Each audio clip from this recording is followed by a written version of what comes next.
तो दोस्तों आपके पास एक बाइक है जो 100 सीसी, 150, 200 सीसी, 250 सीसी या 300 सीसी, मेजॉरिटी ऑफ लोग 99% जो बाइक्स इंडियन रोड्स पे हैं इसी इंजन साइज के साथ आते हैं। एक सवाल है आपसे दोस्तों, how frequently do you service your bike? मतलब फ्रीक्वेंसी क्या है आपकी जो बाइक है वो आप सर्विस करते हो? जनरली मैंने जितने लोगों से पूछा है वो कहते हैं 6 महीने में हम एक बार सर्विसिंग करते हैं हमारे गाड़ी की।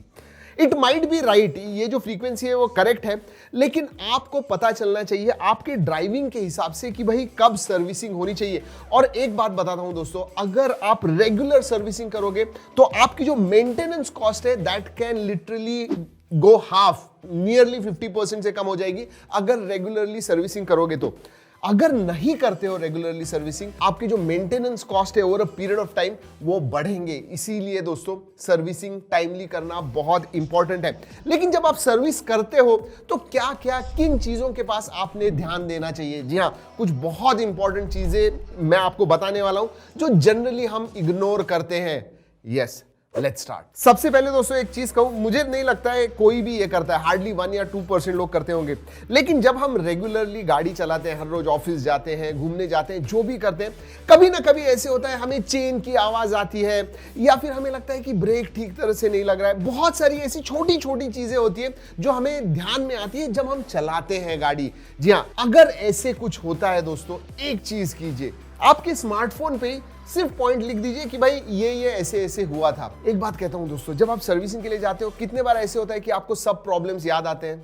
नहीं होता है, and that is very very important. जो गाड़ी में प्रॉब्लम्स स्टार्ट में ही होते हैं वो अगर सर्विसिंग के टाइम आप बताओगे, that will solve 90% of your problems. क्योंकि मेंटेनेंस कॉस्ट जो है दोस्तों, ये जो छोटी छोटी चीजें जब स्टार्ट होती है और उसके ऊपर हमने ध्यान नहीं दिया, सर्विस नहीं हुई, प्रॉब्लम सॉल्व नहीं हुए, तो वो बड़े बन जाते हैं, कॉस्ट बढ़ जाती है। और एक रिलेटेड चीज है दोस्तों, जब सर्विस हो जाती है, अगेन एक छोटी सी डायरी बना दीजिए, सर्विस हो गई, इसमें ये कर दिया, इस डेट पे हो गया। ऐसे रिकॉर्ड रखिए कि भाई इस साल में, पिछले 3 साल में ये सब चीजें मैंने की हैं गाड़ी के साथ, ये सब मेंटेनेंस हमने किया हुआ है। 2-3 फायदे होते हैं इसके। हमेशा जब आप नेक्स्ट सर्विसिंग को जाते हो आपको पता है पिछले टाइम क्या हुआ है, सो यू कैन क्लियरली से ये चीज हुई है, ये चीज नहीं हुई है, आपको क्लियरली पता है। बट उससे भी ज्यादा जब आप गाड़ी बेचोगे तो ये रिकॉर्ड, जो हिस्टोरिकल रिकॉर्ड होता है, वो होने की वजह से जो नया ओनर है उसे पता चलेगा, हाँ यार इसने गाड़ी अच्छी तरह से मेंटेन की हुई है, और आपकी जो बाइक है उसकी वैल्यू भी बढ़ेगी when you are selling it. So बहुत इंपॉर्टेंट है, keep records, keep service records. एक इंपॉर्टेंट पॉइंट जो शायद मैंने पहले बताना चाहिए था, बट आपने बाइक सर्विस कब करनी चाहिए? आपकी जो मोटरसाइकिल है जनरली कब करनी चाहिए? दोस्तों इट डिपेंड्स। अगर 100 सीसी की गाड़ी है दोस्तों, 2500 से 3000 kilometre is a good interval to service your car, not car, bike. अगर आपकी 150 सीसी की है तो 3,500 से 4,000 तक, अगर 200 सीसी की है तो 4,000 से 4,500 तक। That is generally a good interval. Generally ऐसे माना जाता है सभी बाइक्स के लिए कि 3 और 4,000 किलोमीटर रनिंग होने के बाद सर्विसिंग होनी चाहिए। क्या आप करते हो?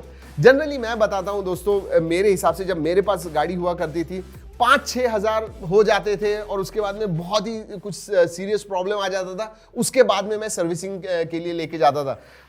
वो गलत चीज है और उसकी वजह से बहुत ज्यादा कॉस्ट बढ़ती है, जैसे मैंने पहले बताया। और एक बात, सर्विसिंग करते समय छोटे जो गैराजेस वगैरह होते हैं, ट्राई टू अवॉइड देम। जी हाँ, वो सस्ते करते हैं, पैसे बचाते हैं आपके, लेकिन सर्विसिंग भी सब स्टैंडर्ड क्वालिटी की होती है। जो ऑथराइज्ड डीलरशिप होती है थोड़ी ज्यादा कॉस्ट लेते हैं, लेकिन उनको गाड़ी के बारे में प्रॉपरली ट्रेनिंग होती है कि भाई ये प्रॉब्लम हुआ तो ये करना चाहिए, ये प्रॉब्लम हुआ तो ये करना चाहिए। तो प्लीज ऑथराइज्ड सर्विस स्टेशन में ही आपकी गाड़ी सर्विस कीजिए। और हाँ, जैसे मैंने पहले बताया, वो जो चेकलिस्ट है जब सर्विस को लेके जाते हो, वो चेकलिस्ट कैरी कीजिए और एग्जैक्टली बताइए ये सब प्रॉब्लम्स आए हुए हैं आपको जब आप चला रहे थे पिछले 3-4 महीनों में गाड़ी, तो ये प्रॉब्लम्स आए, इसके ऊपर ध्यान दीजिए। सबसे इंपॉर्टेंट बात दोस्तों, जब आप सर्विसिंग को लेके जाते हो, इंजन ऑयल। इंजन ऑयल बहुत इंपॉर्टेंट होता है। इंजन ऑयल जनरली 3 से 5,000 किलोमीटर के बीच में आपने डालना चाहिए। जनरली क्या होता है कि सिंथेटिक ऑयल जो है ऐसे माना जाता है कि अच्छा है, बट उसकी कॉस्ट भी ज्यादा होती है। अगर आपके पास ये 100 सीसी 150 सीसी बाइक्स है तो उसमें सिंथेटिक ऑयल डालने की जरूरत नहीं है, जो नॉर्मल मिनरल ऑयल होता है वो भी डाल दिया, क्योंकि एडवांटेज आता है, लेकिन आपकी कॉस्ट टू परफॉर्मेंस रेशियो जो है इट डज नॉट डिमांड कि भाई आपने सिंथेटिक ऑयल डालना चाहिए। Normal mineral oil for normal bikes is okay.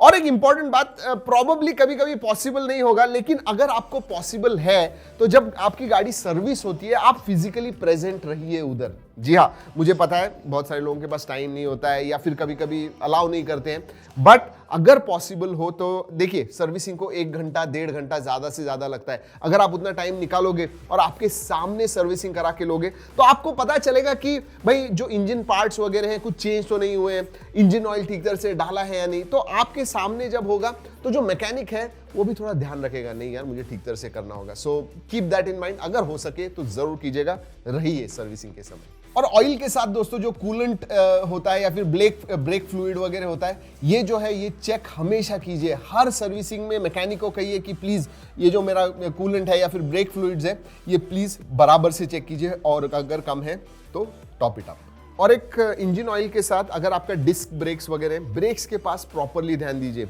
आपके जो पैड्स होते हैं वो, या फिर इवन डिस्क जो होते हैं कभी कभी थोड़े से वॉर्प वगैरह हो जाते हैं या घिस जाते हैं, तो इनके पास ज्यादा ध्यान दिए। स्पेशली ये जो रेनी सीजन्स वगैरह होते हैं इसमें तो ब्रेक्स आपने टॉप कंडीशन में रखने चाहिए, बहुत ही ज्यादा इंपॉर्टेंट है। एंड फाइनली बैटरी की जो हेल्थ है दोस्तों धीरे धीरे डिटीरियोरेट होती है। मतलब आपने 2, 2.5, 3 साल अगर गाड़ी इस्तेमाल की है तो डेफिनेटली आपकी जो बैटरी है एटलीस्ट 50 to 80% डाउन हो जाती है। अगर आपकी बैटरी ठीक नहीं, आपकी गाड़ी की बैटरी ठीक नहीं है तो रिप्लेस कराइए इन 2 और 3 ईयर्स। अगर जल्दी हो गई तो वारंटी में होती है। 2 साल से भी कम में अगर बैटरी का कुछ प्रॉब्लम हो गया तो वो वारंटी में होती है। चेक कीजिए, हर एक पार्ट्स के लिए वारंटी चेक कीजिए कि भाई उसकी वारंटी है, और फिर फ्री ऑफ कॉस्ट आपको मिल सकता है, वरना आप अननेसेसरली पैसा ज्यादा खर्चा करोगे। Keep that in mind. और हाँ, और एक चीज हम लोग नहीं करते, इग्नोर करते हैं। हम कहते हैं कि एक बार सर्विस से गाड़ी आ गई, हाँ सब कुछ ठीक है, बट सर्विसिंग से गाड़ी आपके पास लेने से पहले प्लीज एक टेस्ट राइड जरूर लीजिए। 100% टेस्ट राइड लेने के बाद आपको सही में पता चलेगा कितनी अच्छी तरह से जो ब्रेक्स के काम किए हुए हैं, इंजन का किधर से आवाज आ रहा है या नहीं। क्योंकि अगर आपने उसी टाइम बोला तो इमीडिएटली वो रिजॉल्व हो जाएगा। समझिए यार, सर्विसिंग से आप निकल गए, चले गए, उसके बाद में आपको पता चला कि ये प्रॉब्लम आ रहा है, तो सोचिए अभी अभी आपने पैसे खर्चे किए हैं सर्विसिंग के ऊपर और फिर से प्रॉब्लम्स आ गए। तो टेस्ट राइड लेना बहुत ज्यादा इंपॉर्टेंट है। और फाइनली, जैसे मैंने कहा कि हिस्टोरिकल रिकॉर्ड्स रखिए, वैसे ही हर आप जो सर्विसिंग करते हो आपको जॉब कार्ड या फिर बिल जो मिलता है वो सेफली रखिए। It will always help you when you are selling your vehicle. जब आप बेच रहे हो आपकी गाड़ी और आपको नहीं लेनी है तो आपको ज्यादा पैसा मिलेंगे अगर सब historical records, bills, job cards आपके पास रहेंगे आपकी गाड़ी तो। जी हाँ, मुझे पता है इसके लिए टाइम लगता है, बट ये जो थोड़ा टाइम है उसके आपको पैसे बहुत ज्यादा मिलते हैं, इतना याद रखिए। आई होप नेक्स्ट टाइम आप जब बाइक सर्विसिंग को जाओगे ये सब चीजें ध्यान में रखोगे। दोस्तों ये वीडियो अच्छा लगा लाइक करना मत भूलिए, अपने दोस्तों के साथ शेयर कीजिए ये चैनल अगर अच्छा लगता है तो। दोस्तों इस वीडियो में इतना ही, अगले वीडियो तक keep trekking and stay safe.